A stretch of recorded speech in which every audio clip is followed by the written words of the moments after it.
Estimations revise ఈ project ఈరోజు ముఖ్యంగా గత ప్రభుత్వంలో వైఎస్ఆర్ గవర్నమెంట్ అధికారం ఉన్న రోజున ఎంత హాస్యాస్పదం అంటే ఈ ప్రాజెక్టుని స్ట్రెంగ్తన్ చేస్తామని చెప్పి 1 మీటర్ హైట్ పెంచుతామని చెప్పి ఎమ్మిగనూరుకు నీళ్లు ఇస్తామని చెప్పి ఈ ప్రాజెక్టుకు ఆమోదం తెచ్చుకోవడం జరిగింది.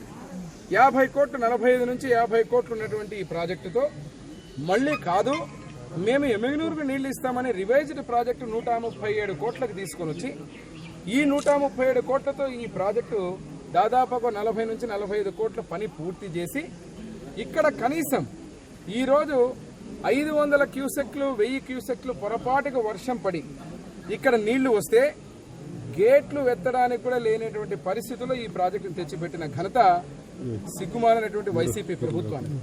ఈరోజు ఇక్కడ ఉన్న అధికారులు కూడా నేను ఇప్పుడే మాట్లాడుతున్నాను. ఎవరైతే ఇక్కడ శాంక్షన్ చేయించుకుని చేయాల్సినటువంటి పనులు చేయకుండా ఇక్కడ చూస్తే పూర్తిగా అవినీతిమయం, పూర్తిగా దీన్ని కమిషన్లతోటి కక్కుర్తిపడి మొత్తం పనులు మాత్రం చేయకుండా ఈరోజు గాజుల్దిన్న ప్రాజెక్టు కింద ఉన్నటువంటి గ్రామాలన్నింటినీ కూడా ప్రమాద స్థితిలో పెట్టినటువంటి పరిస్థితిలో ఇక్కడికి వచ్చి నేను చూస్తూ ఉంటే అనిపిస్తూ ఉంది ఏం చేశారు 5 సంవత్సరాలు.